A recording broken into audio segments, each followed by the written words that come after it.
Hello there, this is James Uscroft, eJames1978, and as each side in the so-called debate accuses the other of being the bigoted oppressor and supremacist who wants to strip the other side of their rights and impose a tyranny upon them, by far the biggest problem for most people is figuring out which side is actually fighting for their rights, equality, equity, social justice, and what have you, with far too many either encouraging both sides to seek a compromise in the false belief that each opinion is valid and has at least some merit, or worse, simply throwing up their hands and declaring that hashtag both sides are equally bad, hashtag horseshoe theory. Of course, the vital thing to understand here is that precisely because what we know as the right and the far right only ever exist as a reaction to whatever they condemn as the left, threatening what they feel to be their inherent superiority, the reason why it's often so difficult to tell who is actually fighting for equality, equity, social justice, and so forth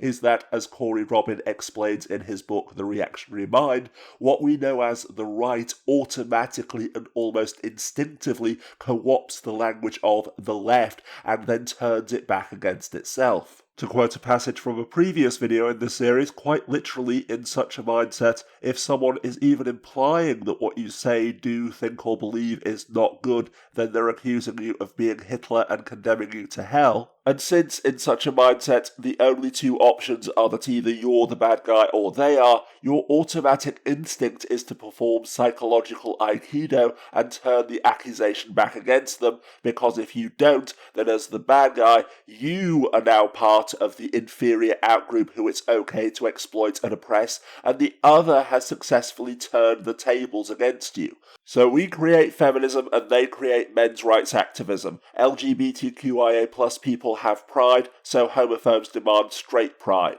We cry Black Lives Matter, so I'm not racist, butts cry Blue Lives Matter and All Lives Matter. The list is effectively endless.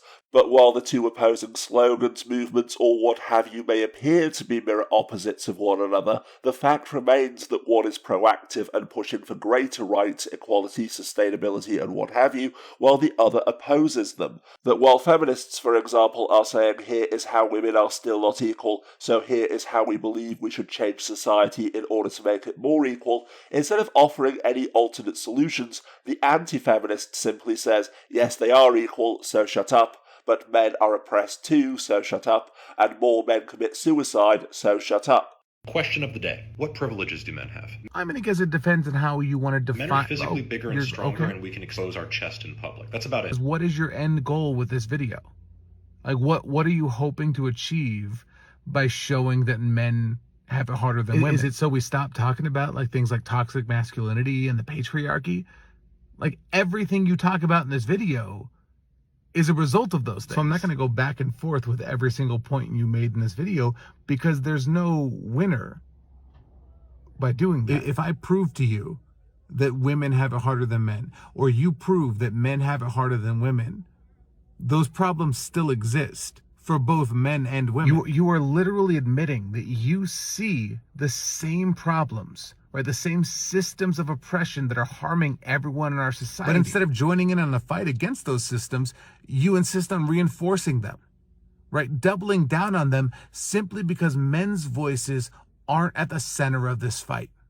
Do you see how absurd that sounds? This being the case then, if we ever have the emotional courage to look inwards to determine whether we are indeed fighting for equality, equity, social justice, or whatever we choose to call it, or we're merely another self-serving hypocrite fighting to protect our privilege and our own egos, the first question that we need to ask ourselves is, are we making constructive and proactive arguments with the goal of changing the status quo in order to address the specific issues at hand, or do we merely seek to preserve the status quo by shutting down all complaints and debate? Or in other words, as I so poetically put it just a moment ago, could all of our arguments on the issue at hand easily end with the words, so shut up?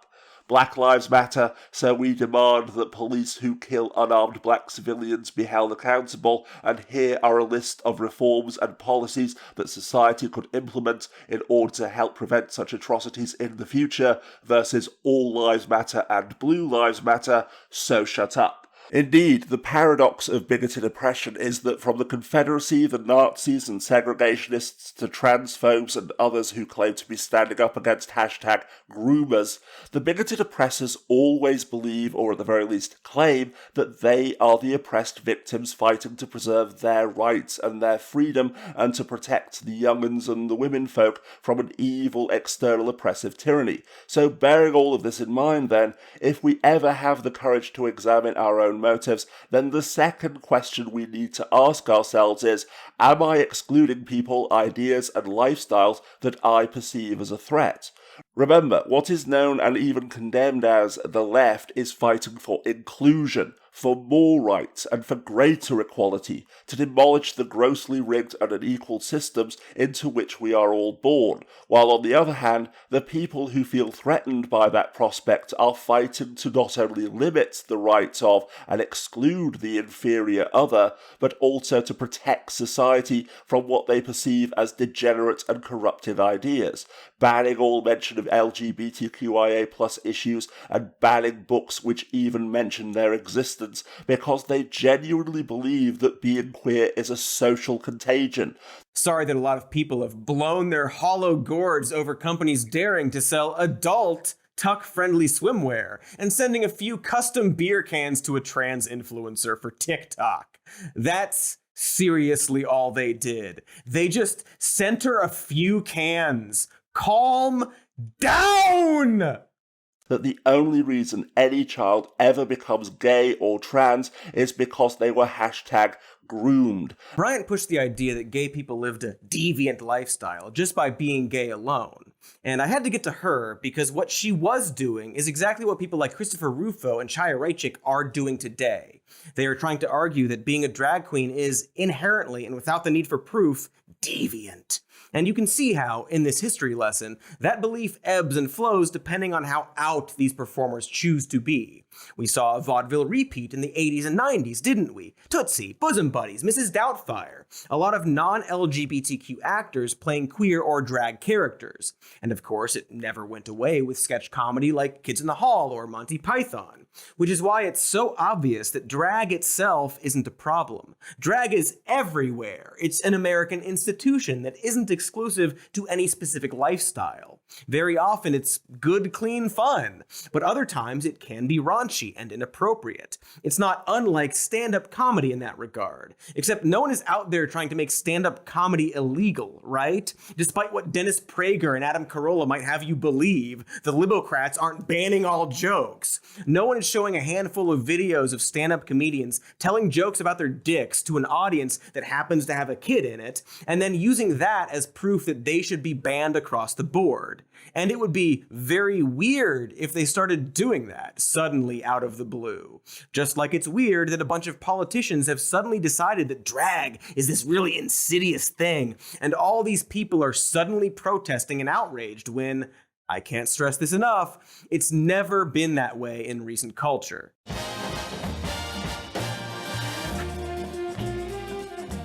Oh, girl, where did you get that wig? That's a Pepsi ad from 2019 celebrating Pride. Don't you think it's odd that people didn't hold a massive boycott of the brand back then? Why didn't Kid Rock shoot a bunch of Pepsi cans? If this is such a big problem, why didn't they care when that ad ran? Heck, Drag Queen Story Hour has been around since 2015. It's almost a decade old. Don't you think it's strange that people only just started caring about it? What does that say about the people going after this event? What does it say when drag as a profession has been around for longer than America has? If it was resulting in the molestation of kids, you'd think we'd get a ton of stories about drag queens hurting children, some statistics, but we don't. Instead, we get stories about, let's call it, other groups.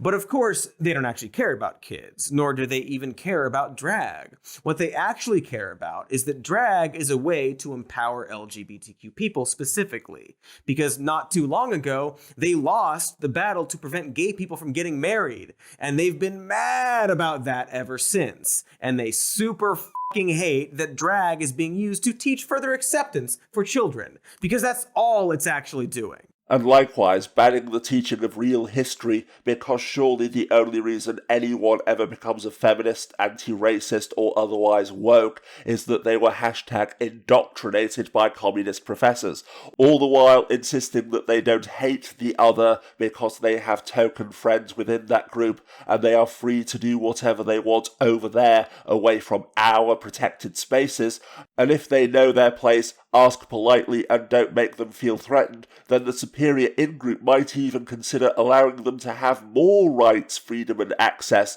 as long as we in the superior in-group still have the final veto over where the line is drawn. And if people were rational, which we're not, and the very fact that hearing me imply you're irrational triggers the reflexive need to defend your ego proves that we're not, then that would be the end of the story. Everyone would immediately recognise that one side is fighting for greater rights and equality, while the other is fighting to limit the rights of and exclude the inferior other and their corrupt and degenerate lifestyles and ideas.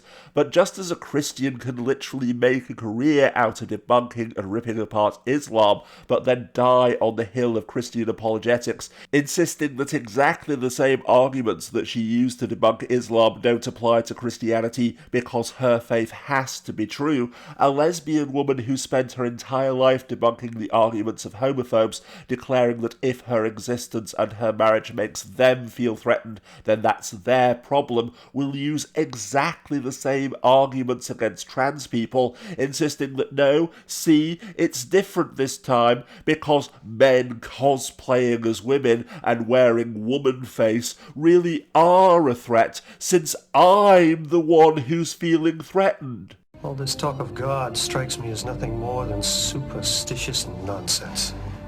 You believe that the founders are gods, don't you? That's different. In what way? The founders are gods.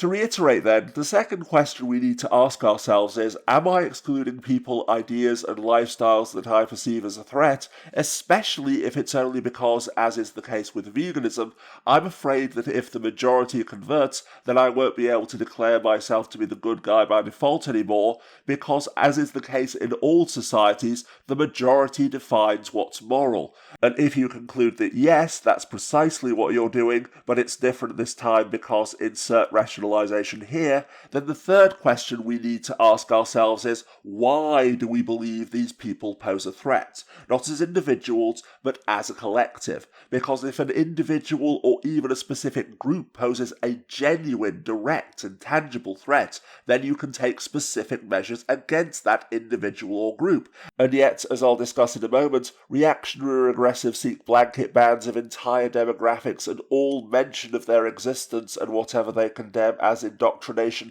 simply because they believe that a handful of them might pose a potential threat at some point in the future, while conveniently never expanding that logic to include all gun owners or all men, toxic masculinity, or America's fetishization of guns, genuinely believing on some level that the only reason why the degenerate and inferior outgroup exists at all is because of communist brainwashing. The idea behind this rhetoric isn't necessarily to claim that every single queer person is a groomer, but just that they're more likely to be. This, in turn, justifies increased suspicion of the LGBT community, increased policing, and therefore, increased violence. And it all rests on the false idea that simply being queer constitutes a sexual act. Being straight or cisgender has nothing to do with sex. In the conservative imagination, it's just a neutral condition of being. But by contrast, being gay, trans, or queer in any fashion has an innate sexual character. And this is obviously wrong. Attraction and gender identity have little to do with sex. At least no more for a queer person than for a straight or cisgender person. What Jimmy didn't know was that Ralph was sick. You see, Ralph was a homosexual. But by appealing to this widespread assumption, and years of association in media and politics between queerness and pedophilia in successive moral panics in the 50s, 70s, and 80s, conservatives can make it seem like being out in a space where kids might be constitutes child abuse. And if that seems a little far-fetched, they can fall back on the implication that child abuse is more likely to happen when queer people are around children. And therefore, they can justify to their audiences the criminalization and violence committed against those in the LGBT community who are out on the pretext of catching bad apples. forcing as many queer people as possible back into the closet while keeping a new generation in the closet indefinitely. And I hate that I feel the need to specify this, but queer people are of course not more likely to commit acts of child abuse. There is empirical evidence for this statement that should be immediately obvious to most people. So once again then, the third question we have to ask ourselves is, what threat do we believe the group actually poses? And if the answer is a bizarre and self-contradictory conspiracy theory in which the most powerless and oppressed people on Earth are actually either, depending on who's telling the story and who they feel threatened by at that moment, the masterminds or the puppets of a vast global conspiracy to destroy the white race, replace white voters, or ban the word woman, then no, you're aggressive reactionary inventing dragons to slay in order to make yourself feel superior, rather than accepting that your feelings are your own problem and simply getting over yourself. Speaking of which, assuming you've declared that, okay, I know that every other reactionary or aggressive in recorded history has believed that there was a vast, insidious conspiracy to replace and or destroy the superior in-group, but the conspiracy really does exist this time because it's making me feel threatened. Question 4. Do you claim to be protecting the vulnerable over the cries of the vast majority of the people you've labelled as the vulnerable, insisting that no, they're perfectly fine and don't need your protection, thank you very much, including but not limited to protecting the children from insidious leftist indoctrination, and therefore cheering the banning of things like CRT and any mention of LGBTQIA plus people's existence from the classroom without the slightest hint of irony or self-awareness, because if so, then you're a reactionary regressive. Eastern Florida State College is making headlines for this. Canceling a U.S. government class after a student cited discomfort during a discussion on civil rights. One student, singular. Now, we don't know who the student was or the exact context of the discussion, but what happened was the class was canceled under the umbrella of Governor DeSantis' Stop Woke Act, which specifically bans the teaching of any lesson, especially those about race and racism, if the lesson makes any student feel discomfort. And here's what that looks like in real life. The topic was civil rights. No specific bit of it, just in general, as far as I'm aware. And so the teacher basically had to cancel this class of about 20 students in total because of the students' discomfort. Indeed, picking on transphobes again because they are perhaps the defining example of this hypocrisy and total absence of self-awareness. Like homophobes before them, as I mentioned a moment ago, they genuinely believe that the only reason any child ever becomes trans or non-binary is because they were indoctrinated or brainwashed. So as the recent attacks on supposed #groomers serve to demonstrate, attacks on trans people lead inevitably to attacks on drag queens and then to the rest of the LGBTQIA+ community as #gays against groomers reassure themselves that they'll be okay because they're the good ones, but by either knowingly or unwittingly embracing the conceit that everyone is born straight and cisgendered, queer transphobes are once again cutting their own throats, with, as I mentioned in a previous video in this series, one terrifying narrative that I've seen recently from transphobes arguing that in a democracy, rights are granted by the majority, genuinely suggesting that bigotry and discrimination are okay as long as most people agree with it. Which leads us on to question 5, because assuming for the sake of argument that, okay, there really is a vast evil conspiracy indoctrinating children and which poses a threat to the vulnerable, if not all of Western civilization, what exactly is your solution?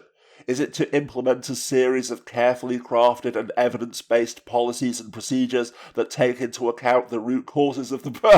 I can't even finish that sentence with a straight face.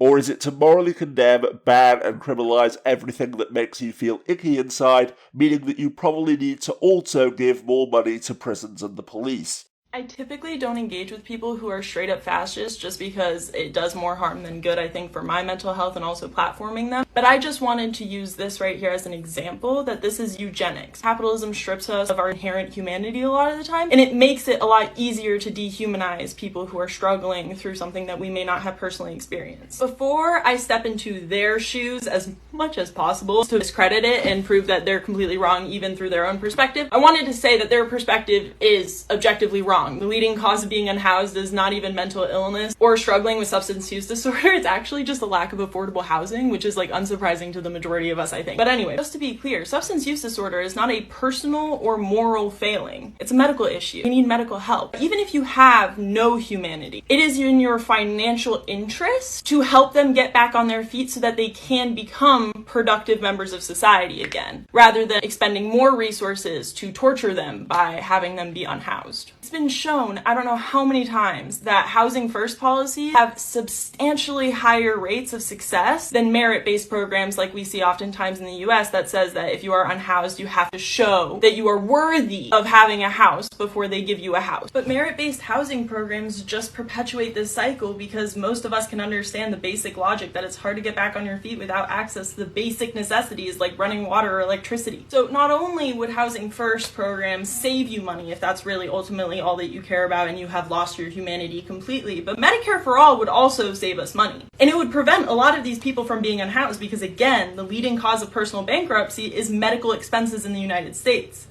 To act as if being sick is a moral failing?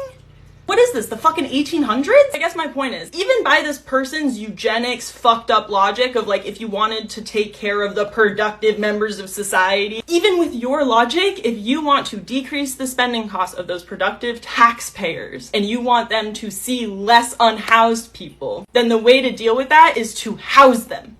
The way to deal with that is to give them free healthcare, not to talk about it as if it's a moral personal failure. So if you have any logic and humanity, hopefully humanity is also in there, but even if you have no humanity and you are just like fucking Spock brained and you are like logic all the way, even if that is you, you should not want people to be tortured out on the street by being unhoused. You should want everyone to have the basic necessities because that leads to a better, more productive society. But if you are a ghoul and your goal is torture, then yeah, we should let them be unhoused. But how many people out there genuinely feel that way instead of being propagandized to see other people lesser than you just because they're in a more unfortunate situation than you? Because as I explained in a previous video in this series, reactionary regressives literally do not care how much needless suffering or death is caused by banning abortion, narcotics, gender-affirming care, sleeping in public, or whatever else it is that makes them feel uncomfortable. Instead, their only concern is with drawing a moral line between themselves and what they regard as inferior outsiders, and in some cases genuinely believing that once the truth has been exposed, the entire insidious conspiracy will collapse and a new day will dawn for all of humanity. Which brings us on rather neatly to the sixth and final question, namely, is your belief apocalyptic, not in terms of the world ending, but rather of an ultimate conflict between the forces of good and evil in which good will inevitably triumph, believing that although the forces of evil are deceiving everyone else and controlling the world at this moment, one day very soon the forces of truth, justice and righteousness will slay the evil dragon, everyone who mocked and condemned you will suffer their just deserts as you are totally vindicated in the New World Order, and peace, reason and prosperity will finally be restored. As a Twitter thread by Scattermoon pointed out a while ago now, this is why transphobes and other crusaders, quote, throw themselves into every legal challenge that comes along, no matter how much of a grift it is, and no matter how many times they fail. It's why they present even a loss as a great victory. They assume they're on the verge of blowing the whole thing open, because within the anti-trans networks, there is an idea that the whole trans movement is so fraudulent that it could collapse at any moment, and there is a lack of understanding why it hasn't, why there haven't been the predicted swathes of former trans kids regretting everything, end quote. And finally, with regard to the final phrase, criminal physician, I must say that I've had some post-coital, so to speak, regrets about that phrase. It is clearly the case that the surgical operation performed by the butchers who butchered Elliot / was legal. So, was it criminal or not? Were the operations undertaken by the fascist physicians who carried out the Nazi medical experiments legal? Yes, under the laws of the time. But were they criminal? I'll leave that question up to you to answer. Ah, geez, thanks for leaving the question up to me, Jordy, because I do have an answer. You see, back in the early 1900s, a physician named Magnus Hirschfeld opened up a clinic called the Institute for Sexual Research that in 1930 performed the first modern gender affirmation surgery in the world. The purpose of that clinic was to create a level of dignity other clinics lacked when studying LGBTQ subjects. It was extremely ahead of its time and made breakthroughs that would be forgotten for decades to come, breakthroughs that would help normalize trans people in society. There was a massive library covering sexuality in general, but of course had a lot of work on transition surgery as well. Anywho, the Nazis burned it to the fucking ground. As in, that library was one of the first and largest book burnings once Hitler rose to power. And I guess my answer to your question, Jordan, is that it's pretty up that you would try to compare gender affirmation surgery to the motherfucking Nazis that tried to eradicate trans people from the planet. With exactly the same being true for QAnon and their storm, climate deniers pointing to snow and creationists and intelligent design advocates insisting that, okay, surely this example of hashtag irreducible complexity will bring the entire corrupt deception of evolutionism tumbling down around their ears. And if you're thinking that this sounds like the plot of a movie, with the heroic underdogs knowing that all they have to do is shoot a single proton torpedo into the exhaust port of the Death Star and the galaxy will be saved, then you'd be absolutely correct, because the reason why humans have told each other those kinds of stories for as long as we've had language is not only that they resonate with us on a core emotional level, but that on an instinctive lizard brain level, they are actually how we see the world. The more that fear and anxiety trigger our survival instincts and compel us to regress back into the lizard brain perspective of viewing everything as either friend or foe, the more that we resonate with these stories of goodies versus baddies, both in fiction and in real life, including in many forms of propaganda. In fact, as absurd as it may sound, reactionary regressors actually seek and take pride in the label of the oppressed underdog.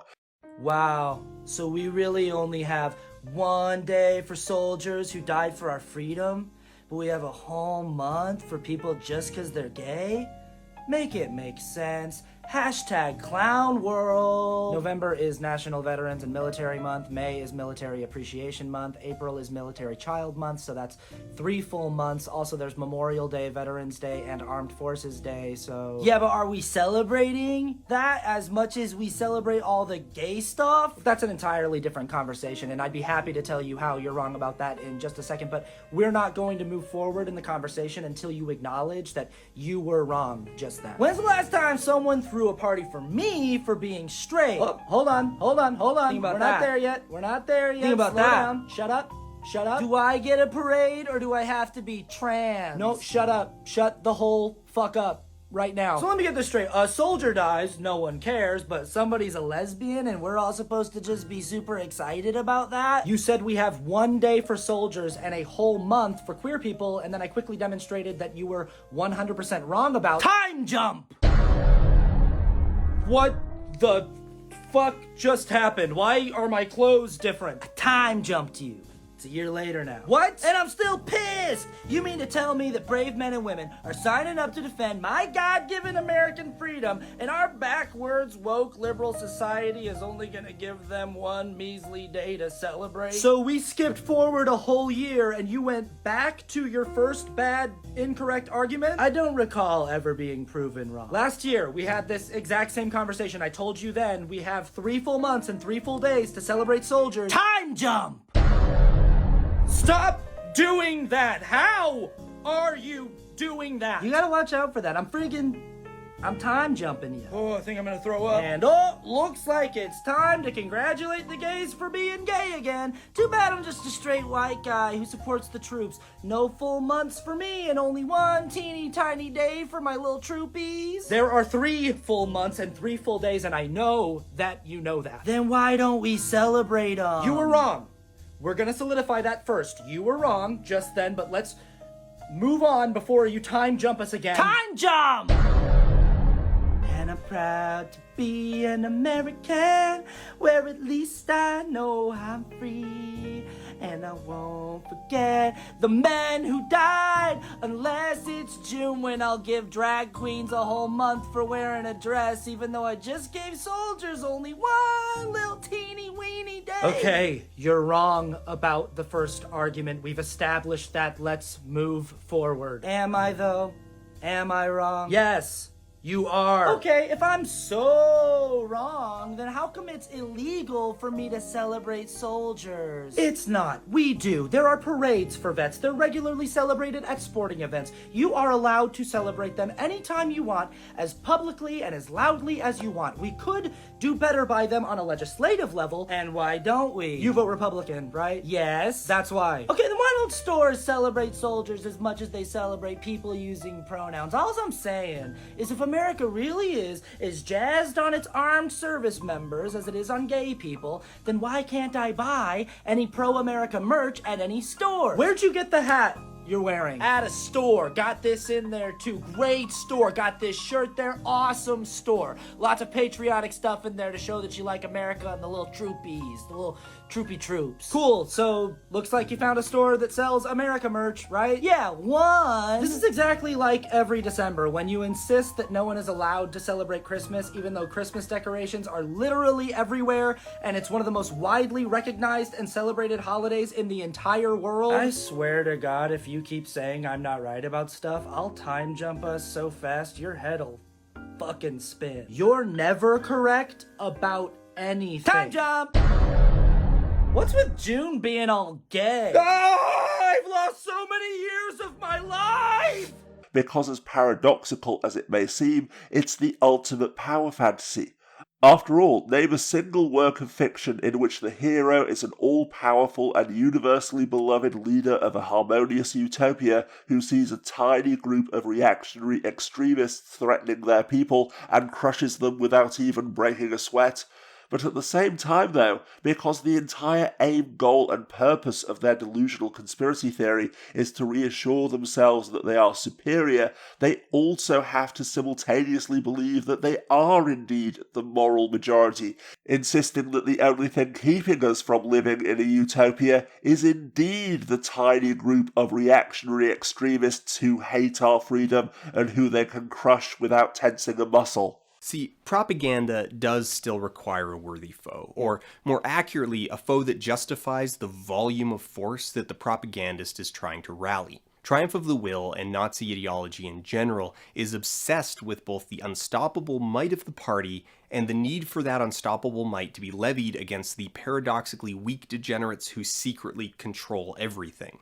Umberto Eco, in his 1995 essay Fascism, describes this particular ideological quirk. The followers must feel humiliated by the ostentatious wealth and force of their enemies. However, the followers must be convinced that they can overwhelm the enemies. Thus, by a continuous shifting of rhetorical focus, the enemies are at the same time too strong and too weak. Fascist governments are condemned to lose wars because they are constitutionally incapable of objectively evaluating the force of the enemy. And as Corey Robin also explains in his book The Reactionary Mind, #NotSponsored, far beyond fascism, this is the defining paradox at the heart of every backlash, or should I say, frontlash against the existential threat that if the inferior outgroup gain too much equality and or power, then we won't be special anymore.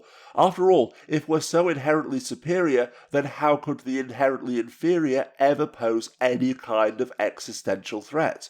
Because, newsflash, we're not superior. We're simply desperate to believe that we are because the alternative makes us feel bad. And the joke is that when all of the equality and social progress that we fear is finally imposed upon us from the outside, most of us simply accept it as the new normal and then get on with our lives. Any attempt to restrict drinking and driving here is viewed by some as downright undemocratic. It's kind of getting common when a fella can't put in a hard day's work, put in 11, 12 hours a day, and then get in your truck and at least drink 1 or 2 beers. They're making it laws where you can't drink when you want to. You have to wear a seatbelt when you're driving. And Pretty soon we're going to be calling this country. As a matter of fact, this is why it's more accurate to describe it as a front lash, because in defiance of the name, reactionary regressives are only ever really screaming about the potential harm which may be caused if we accept that sex work is work, trans women are women, and amnesty for so-called illegal immigrants, or whatever else makes them feel threatened and uncomfortable. But although they may eventually come to tolerate the new normal, however grudgingly, our need to feel superior and the fear of the outgroup is still as fundamental to our psychology as our entire sense of self. So no matter how far we ever progress towards true social justice and equality, somebody somewhere will always feel threatened by change. Somebody somewhere will always be screaming from the rooftops that the radical left is imposing a tyranny upon them. I'm handling the situation fine. Very normal situation. It was as she moved toward the door to leave that it happened. I remarked that we had no choice but to awkwardly shake our hands dry, and she turned to me and replied, "I'm going to wipe my hands on my penis." When I had done my business, came out of the cubicle, there was a cis woman there. So obviously I was thinking, how can I handle this situation well? I don't want to treat this person any differently. We made some very brief small talk because the bathroom was utter dog shit, and there'd been no toilet roll in my cubicle. So I'd brought that up, tried to use the hand dryer. It was terrible, so it wasn't doing anything. She said, "We'll have to shake." And it crossed my mind, did she mean we were going to shake hands? Obviously, that's a ridiculous thing to say. So it just crossed my mind. I took a second, and then I thought, oh, right, shake our hands dry. And then I said, no, it's cool. I'll just wipe my hands on my jeans. And then I left. Yeah. Now I was frozen to the spot in shock. There's no doubt in my mind this was a threat of sorts. Why would you assert that you had a penis in a female single-sex space? I felt like I'd been flashed as the penis image was put in my mind by her announcement. It was said to intimidate. How have you done that to the reader then? The penis image is in my mind now. Thanks, Ruby, for flashing us all with this. The close proximity made it much scarier still. What if she turned violent? What if she had a gun? Well, she didn't, I hasten to add. But, what if she did? Hey, Burnsy! This was some swell shindig. Thank you very much. Smithers, what's happening? I had a great time. I just want to shake your hand. Smithers, help! Doesn't seem as funny to me, but what do I know? Smithers! Oh my God!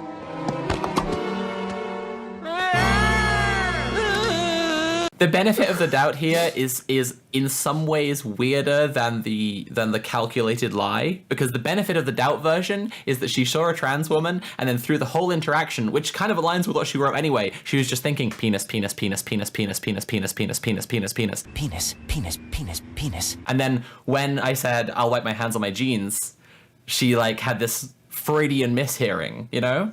And I guess also even if she did genuinely, sincerely mishear you, to react to that by A, writing that article in the Daily Mail, and B, again, let's not forget, writing to a member of government to call for you and everyone like you to be excluded from public life is not a reasonable way to respond to that sentence, even if it had been said.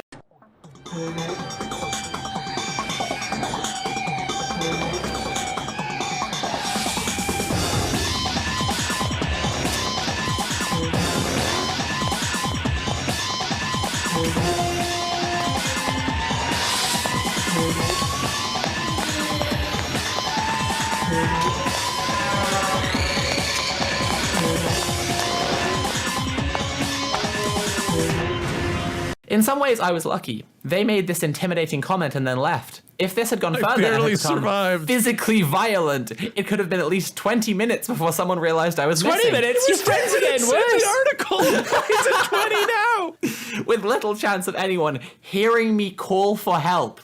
What? How society is progressing, I don't feel safe going to a female bathroom alone. Neither do I. Yeah, right? I fear that these incidents will become more and more frequent with no way of having any consequences for the improper use of single-sex spaces. With ongoing debates around self-ID, many feel they cannot say that someone is in the wrong bathroom even if they're displaying threatening and predatory behavior. I felt like I had been flashed as the image of their penis was put in my mind by its announcement. You felt like you had been, but crucially, you had not. I don't know know Homer Simpson. I never met Homer Simpson or had any contact with him, but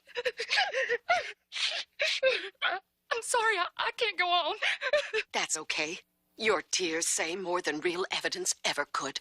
And on the flip side of that coin as well, no matter how far we regress into a fascist dystopia in which Ron DeSantis is appointed president for life, all LGBTQIA plus people are committed to mental hospitals, all socialists are sent to re-education camps, all brown illegal immigrants are shot on sight at the border, and the only textbooks allowed in every classroom are the Federalist Papers and the King James Bible, their aggressive reactionaries would still feel threatened, because the threat to their egos isn't communism, the gay agenda, Antifa, Biden taking away their gas stoves, or the green M&M lady not being sexy anymore. It's the ever-changing nature of reality itself, and the knowledge that their feelings of superiority are built upon a lie so flimsy that the slightest challenge will bring it tumbling down. Conservatives, as they exist right now, have hinged a lot of their beliefs on false claims or an unrealistic view of the world. And that's probably why these people seem really miserable and burn out. Like, if you really believe the shit they say, that rich people are actually good and better, and vulnerable people are weak or lazy, or that simply existing as like a gay person is evil, or that systemic inequalities are a myth and it's all bootstraps, or that all of Hollywood is actually bad and woke, well, then you're gonna be pretty fucking miserable. Like, you can't watch movies and TV unless it has Kevin Sorbo or Kid Rock in it. And every misfortune in your life, even if out of your control, would be seen as a personal failing. Your best political hope is this guy, who you have to pretend isn't a sweaty grifter. And you're surrounded by people you think are bad for just existing. That sounds terrible. They spend all of their time desperately trying to rewrite history and facts to justify their ideology, jamming square pegs into round holes. And that has to be very stressful. Compare that with just, actually doing the research and then drawing your conclusions based on that. They have no idea how much nicer life can be when you're not trying to force an end result with the information you have, when you're not beholden to a larger ideology. Like, I don't have to sit here and pretend that Joe Biden is some kind of demigod, Going back to the Twitter thread by Scattermoon, in fact, this is probably the reason why regressive reactionaries are so often convinced that the evil conspiracies that they're fighting against will be so easy to destroy, with, as always, every accusation being a confession. But regardless though, the bottom line remains that either we can spend the rest of our lives trying to reach out to and compromise with people who will never be satisfied because they'll always feel threatened by the changing world around them, or we can choose to ignore their fear-mongering hyperbole and keep working to create a fairer, more just and less grossly unequal world in spite of them for the benefit of everyone, including them, knowing that because of their desperate need to be a part of the in-group and one of the good ones, the people who scream the loudest about socialist tyranny will probably adapt to the new normal even faster than we do. Never forget, the choice is ours, not theirs. These systems of white supremacy, these systems of transphobia, of homophobia, of plantation politics are dying. And so that's why we're seeing this extreme reaction, because they know that look at the screen right now, this represents the future of America. This represents the vision of America that they're so fearful of, because it is an inclusive America. It's one that affirms human dignity. It's one that affirms our solidarity with each other, our connection. But let them be on notice that this is just the beginning, that we are going to continue to push forward toward that vision of America that lives up to what it says on paper, towards that vision of America that challenges this notion that people like us don't belong in elected office, because we're not going in there, to make friends. We're going in there to make change. And that's the difference, is that we are not going to assimilate. We're not going to conform to a system that's been meant to make us feel small, meant to stifle our voices and the voices of our constituents. But we're going with this bold mandate to say that we have to push forward together, and that these systems, that their time has come, and that a new generation is rising up to make America what it ought to be.